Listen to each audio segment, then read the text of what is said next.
और चौथा पेड़ कौन सा था? रसाला। रसाला क्या होता है?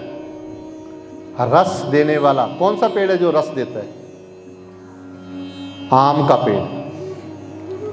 वो क्यों भगवान राम ने वहां लगाए आम के पेड़? एक तो आम का पेड़ एनर्जी देता है। मीठी चीज क्या देती है? एनर्जी। शुद्ध मीठा जो है वो आम है। दूसरा, वो कहना चाहते थे कि इंसान रस वाला होना चाहिए, प्रेम वाला होना चाहिए। कुछ लोग तो ऐसे हैं कई साल हंसते ही नहीं है, खुश ही नहीं होते। तो इस तरह हमें वो बताना चाहते थे कि हमें अपने जीवन को कैसे सार्थक करना है। अब पांचवा पेड़ कौन सा है? बरगद का पेड़। अब बरगद का पेड़ क्यों लगाया भगवान ने? बरगद का पेड़ विशाल पेड़ है, विशाल का एक बहुत बड़ा पेड़। और आप शायद जानते हो, बरगद के पेड़ का कोई भी ऐसा अंग नहीं है जो कुछ ना देता हो। कोई औषधि दे रहा है, कभी छाया दे रहा है, देता ही रहता है, देता ही रहता है, तमाम उम्र देता ही रहता है। तो भगवान राम कहते थे कि हमें देने वाला बनना चाहिए, हमें हमेशा कुछ ना कुछ देते रहना चाहिए।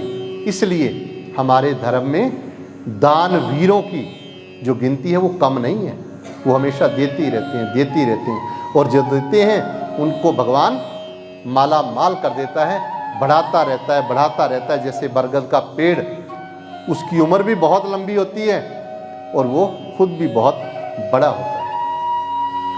इसी तरह इसी प्रसंग में हम बात करेंगे वनस्पति की। जब भगवान राम और रावण का भयंकर युद्ध होता है तो एक बार बहुत सारे वानर मारे जाते हैं।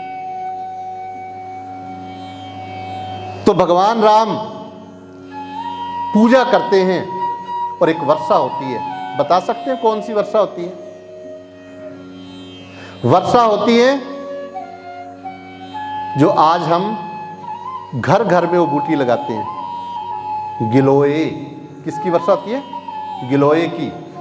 गिलोय को अमृत माना गया है, अमृत। अब मैं साइंटिफिक बात भी बता दूं, अमृत क्यों माना जाता है गिलोय को? कोई बता सकता है गिलोय को अमृत क्यों माना गया? कहते जैसी गिलोय की वर्षा हुई सारे वानर जीवित हो गए। ये रामायण में आता है, वाल्मीकि रामायण में। लेकिन आप ये बताओ कि आज का कोई हमारे बीच में डॉक्टर बैठा है, वो कहेगा जी ऐसे कैसे है, इसको अमृत कैसे कह सकते हैं? अमृत का मतलब है जो कभी मरे ना। आप गिलोय की टहनी ला के तोड़ लीजिए, तोड़ के घर पे रख लो, 20 साल बाद 50 साल बाद तोड़ेंगे, हरी मिलेगी। तो अमृत है या नहीं है? अभी गुजरात में एक शोध हुआ और वो पत्रिका में छपा है, प्रमाणित शोध है, वैज्ञानिक शोध। एक रूम के अंदर गिलोय छिड़का गया, क्या हुआ? वहां पे मक्खियां लाई गई, जो घरों में मक्खियां होती हैं। उन मक्खियों को वहां पे रखा गया।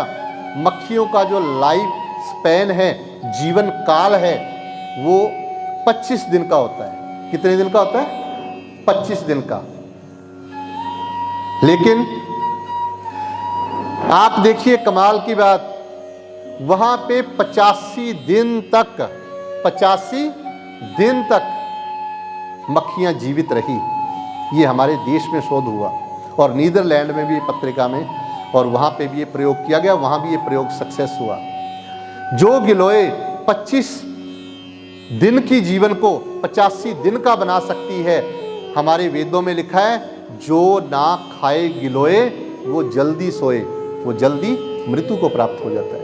लेकिन हम उस गिलोय को, तुलसी को पूज तो लेते हैं पर उसको प्रयोग नहीं करते हैं। प्रयोग हम वही करते हैं जो हमें पाश्चात्य संस्कृति समझाती है। इसी प्रकार एक और उदाहरण, जब लक्ष्मण मूर्छित होते हैं तो रामचंद्र भगवान वहां के वैद्य को बुला के जब कहते हैं कि लक्ष्मण को जीवित करना अति आवश्यक है, मैं इसके बिना जीवन नहीं जी पाऊंगा, मैं किस प्रकार अयोध्या वापस जाऊंगा भाई के बिना, आपने सभी ये प्रसंग रामायण के अच्छी तरह देखे हैं। लेकिन जो समझने वाली बात है, जो मैं आपको बताना चाहता हूँ, जहाँ तक मुझे लगता है जो हम ध्यान से नहीं समझते, वो ये है कि वैद्य कहता है कि इसको ताजी हरी जड़ी बूटी संजीवनी लाके देनी होगी अगर आप चाहते हो कि ये जीवित हो जाएं।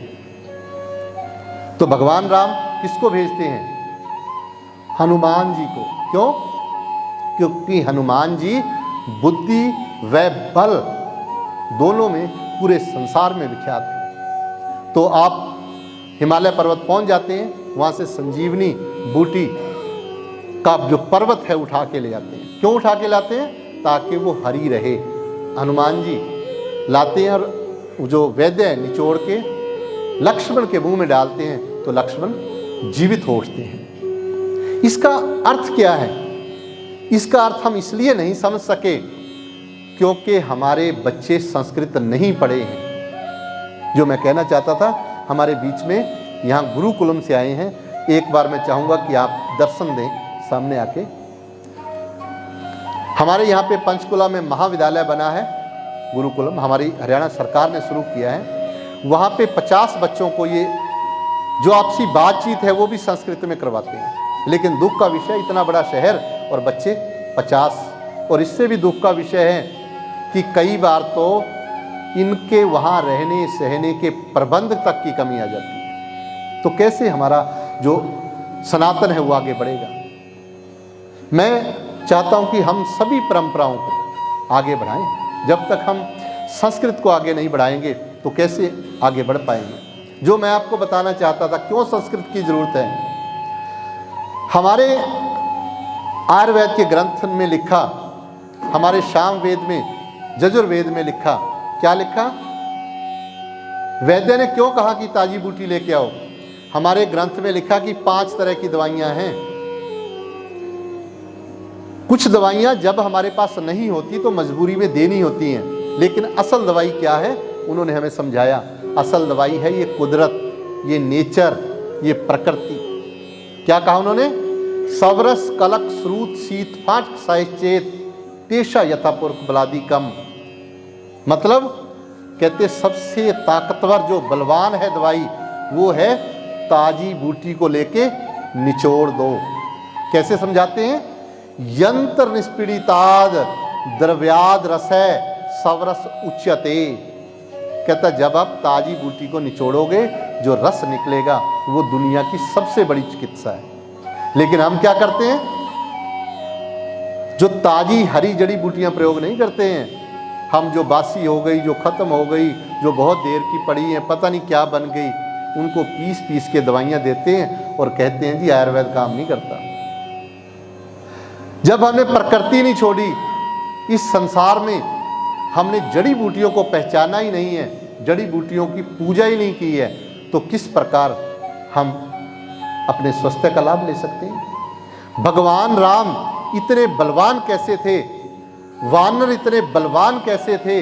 हनुमान जी इतने बलवान कैसे थे कि थोड़ी सी सेना एक पूरे राज्य को हराकर, जिसके चारों ओर समुद्र जैसी खाई थी, समुद्र था, उस समुद्र को पार करके और उस बहुत महाबली सेना को हरा के आ जाते हैं। उसके पीछे जो संसारिक रूप में वैज्ञानिक कारण थे वो जड़ी बूटियां और जो आहार था वो कारण था, लेकिन हम उसको भूल गए हैं। एक और उदाहरण देना चाहूँगा। जब लंका में माता सीता को रहना पड़ता है तो आप ये सहज ही अनुमान लगा सकते हो, जब अपने परिवार से कोई हर के ले गया एक स्त्री को और उसको दूसरे देश में रहना पड़े, हमेशा चिंता में रहना पड़े, तो क्या स्थिति होगी? बहुत बुरी स्थिति होगी। लेकिन सीता माता के स्वास्थ्य में कोई प्रॉब्लम नहीं आई। क्यों? सीता माता ने कहा कि मैं अशोक वाटिका में रहना पसंद करूंगी। आप कहाँ पे रहीं? अशोक वाटिका। अशोक का मतलब क्या आता है? अशोक, जहाँ पे शोक ना हो। तो हमारे महापुरुषों ने नाम क्या दिया? नाम से ही पता लग जाता है कि वो बूटी क्या करने वाली है। तो अशोक वाटिका में रही। लेकिन हम घरों में अशोक के पेड़ लगाते हैं? नहीं लगाते हैं। रामचंद्र जी भगवान वनवास में बहुत सारी कथाएं हैं जो पेड़ पौधों के साथ हैं। अगर हम उन कथाओं में जाएंगे बहुत लंबी कथाएं हो जाएंगी। मैं चाहूँगा कि हम सिर्फ ये जान लें कि बिना जड़ी बूटियों के हमारे किसी भी महापुरुष का जीवन नहीं चला है। जैसे मैं थोड़ा सा कृष्ण जी महाराज भी राम के रूप हुए द्वापर में, उनके बारे में बता दूं कि श्री कृष्ण जी महाराज 4 साल की आयु में ही ये कहते हैं कि मैं वृंदावन में रहूँगा। वृंदावन मतलब तुलसी का वन, जहाँ पे तुलसी हो, क्योंकि जहाँ पे तुलसी होती है वहाँ पे कोई इन्फेक्शन नहीं आ सकती। लेकिन हम कहाँ रहते हैं? हम सभी जड़ी बूटियाँ पेड़ पौधों को काटते चले जा रहे हैं। तो एक भाव ये था।